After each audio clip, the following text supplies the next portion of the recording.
গত বুধবার দুপুরে কুষ্টিয়ার কুমারখালীতে একটি ভ্রাম্যমাণ আদালতের অভিযানে কর ফাঁকি ও লাইসেন্সবিহীনভাবে কসমেটিক্স বিক্রির দায়ে 4 প্রতিষ্ঠান মালিককে মোট 55,000 টাকা জরিমানা করা হয়েছে।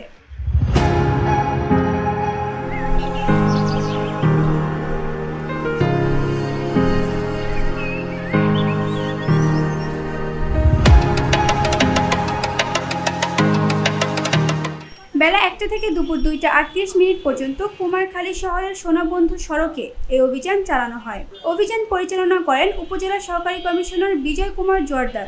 আরও উপস্থিত ছিলেন বিএসটিআই এর মাঠ কর্মকর্তা দীপঙ্কর কুমার দত্ত, পুলিশ সদস্য সহ অন্যান্য প্রশাসনিক কর্মকর্তারা। আদালত সূত্রে জানা গেছে, বিএসটিআই এর অনুমোদন ছাড়াই কর ফাঁকি দিয়ে কসমেটিক্স জাতীয় পণ্য বিক্রি করছিল কুমারখালী স্টোর, কৃষ্ণগোপাল কসমেটিক্স এবং পদ্ম কসমেটিক্স।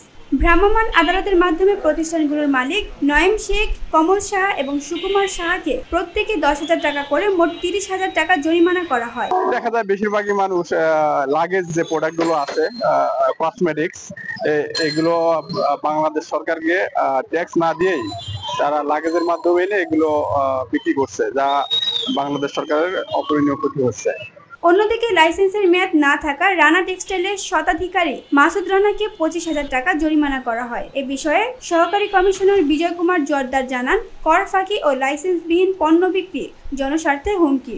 প্রশাসনের এ ধরনের অভিযান ভবিষ্যতেও চলমান থাকবে। প্রায় 55,000 টাকা জরিমানা করেছি। এ ধরনের অভিযান নিয়মিত অব্যাহত থাকবে। VOD Bangla news desk. দেখা যায় বেশি